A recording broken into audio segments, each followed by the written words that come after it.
Welcome, everyone. I'm here with Lauren, Chrissie, Amelia, and Savannah. Today, we are going to talk about dose and interval of desires. Chrissie, do you want to kick us off? Sure. Thanks, Jeremy. I think one of the key things that comes to mind for me in terms of dose and intervals with desires is that when we integrate that in terms of our desires, they really help us experience life and create a deeper satisfaction and fulfillment with life. And I say that because we're not constantly chasing that next thing. We're giving ourselves the space to actually experience that desire in its fullness and integrate it both into ourselves and our life. So there's a knowledge and a learning that happens there. And from that, it cultivates a sense of gratitude as well. So when we're looking at it from a life perspective, it really helps us create a happier life because gratitude is such a key foundation point for that. Absolutely. And with that, something that's been so important for me to figure out with dose and interval is the quantity of time in regards to how much time I'm spending with certain people in social settings. So for example, I have a friend that I value dearly, but the quantity of time that I can spend with her is usually only 2 hours. And if I go past that 2-hour mark with her,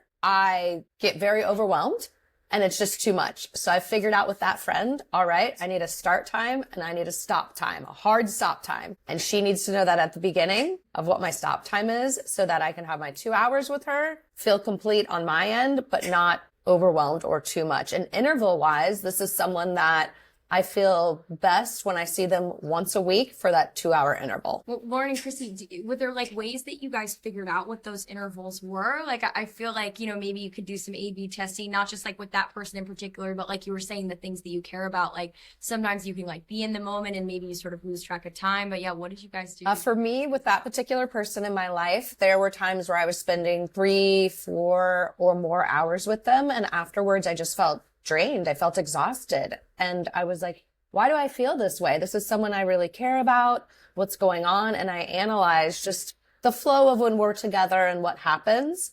And then I started shortening the quantity of time with her. And then the big realization for me was the hard stop. Have to have a hard stop with this person. And then after that, I found the proper balance. And now I'm able to have this person in my life once a week. I think for me, it was, quite frankly, burnout, because what was happening is I was trying to do too much at once. I have all these big dreams and all these things I wanted to realize. And I wanted to do everything all at the same time. And of course it ended up leading to a complete state of inaction and overwhelm. And so from that, I learned to space things out from that perspective. And so that's where I really had that knowledge and learning about the effect that has and how it actually helped me experience life, because I was taking a step back and diving more into that one particular desire that I was chasing and experiencing it more fully, whereas I was spreading myself too thin beforehand. So that was a big lesson for me. That's so interesting. I feel like I've picked up certain hobbies or things in my life, and I'm not very good at like the moderation aspect, right? I'm either going to be all the way on this side or all the way on this side, and maybe there's some things that I've done work-wise or just like outside of work-wise that I've gone too far with, like you said, and I didn't like assess that dose or that interval to a point where like I could actually enjoy it and it could be sustainable. I sort of jumped head first or didn't give it enough time. So that's really interesting, figuring those things out so that you can commit to something and make it. Do you think that's a trait that entrepreneurs have in regards to hobbies, where Sure, yep. ADHD entrepreneurs. Where we'll take a hobby, yeah, and then we take it to the extreme. Yeah, make it our lifestyle. Yeah. Exactly. Yeah, no, absolutely. I see a lot of founders like starting multiple businesses at a time, and like they just don't understand like their dilution rates, or like they need to be looking at the businesses before they start them and looking at the time commitment and understanding like, am I going to get bored with this? Like, is this going to dilute for me? And also like picking co-founders as well, you've got to understand their dilution rates, because you want to partner up with someone who is going to want to take that e-commerce business to either the 1-year mark, 3-year mark, 10-year mark. Like you have to make sure that you align with partners that you work with in personal and professional. Absolutely. I had a conversation this weekend with someone about a hobby that I have. And I was telling them that we're at a certain point with this hobby, and he's an entrepreneur. So he was like, okay, so what's the time frame? What's the time frame? When are you going to be finished? What's the goal? This and that, da, da, da, da, da. And I looked at him and I was like, none of that exists with this. This is a hobby.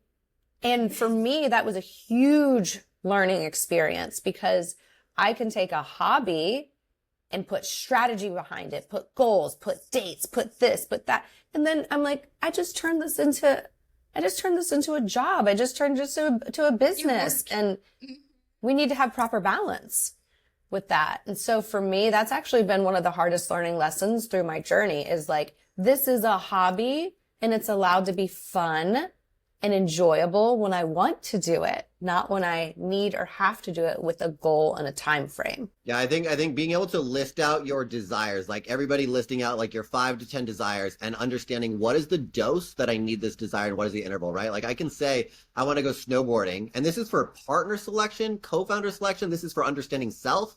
This is saying like, I want to go snowboarding. Does that mean once a quarter for you? Like, what is your interval? Is it once a quarter? Is it once a month? Is it once a week? And what is my dose? Am I snowboarding for 2 hours, 4 hours, 8 hours? So when two people say like, hey, we both like snowboarding and we want to go snowboarding together, but one person is thinking that's once a month for me for 2 hours, and somebody else is thinking every single weekend, 2 days in that weekend is the dose and interval, right? So, and we can kind of put the analogy on like food too, right? Like this understanding of dose and interval shows you where it's not a false desire. A lot of people, they chase a desire of a person, of food, of an activity, of money.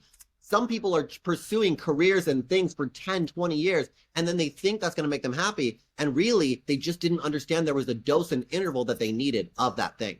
So this helps us to really understand our desires much deeper than just saying, I'm chasing this thing that I haven't had yet. Because just like when you're hungry, you might act like if you're really, really hungry and you haven't ate for a whole day or 2 days even in a larger sense, you might think that's the only thing I need in the world right now. But as soon as you have it, on to the next. And then people think, oh, that wasn't a real true desire. No real like true desire is going to like, because of dilution rates, we dilute of everything that we've had a lot of at the rate of dose and interval that we want for our particular DNA, personality, whatever. Just understanding dose and interval of every single thing and then being able to align that with other people is absolutely something for me that's really important in my life is to go out dancing.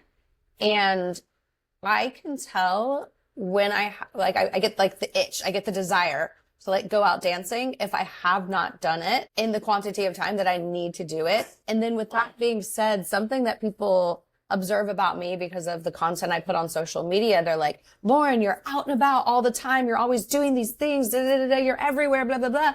And I'm like, yes, but also on the other end of the spectrum, when I'm home and I am here and I can be here for days recuperating my energy. And so I have those two extremes where it's like, I'm out dancing, I'm out having fun. You can go look at my socials from this weekend. I went 2 days in a row, but then I'm going to be in my house, rejuvenating, reviving myself, and just being by myself for the next couple of days until I get that need to go out and about again. I love it. Yeah. The dance, like people have different like varieties, like me and Savannah, for example, like we can do a ton of different things. We can do a ton of different bucket things. Whereas somebody else, they might do one activity a week. We could do probably like 5 in a day, right? Like people have to understand, like for you, like the dancing and then like recovery time, like what does that look like for each person? And then just embrace that and A/B test it. Like how long did I want to rest on the couch? Like I'm not going to put that on social media necessarily because that doesn't maybe make sense unless I'm live streaming, but it's not as interesting for the public to watch. But yes, it does exist that I lay on the couch. And figuring that out, because there was a point in time where I didn't have a proper balance for that. And again, it's like A/B testing. What really works for us? What rejuvenates us? What's our recovery time? And how all of this works. I think it's such an important conversation for people to have because not a lot of people actually think about this and take the time to figure out what this means for them. Yeah. Awesome. Thank you. Thank you guys for chatting on this today. Thanks, guys.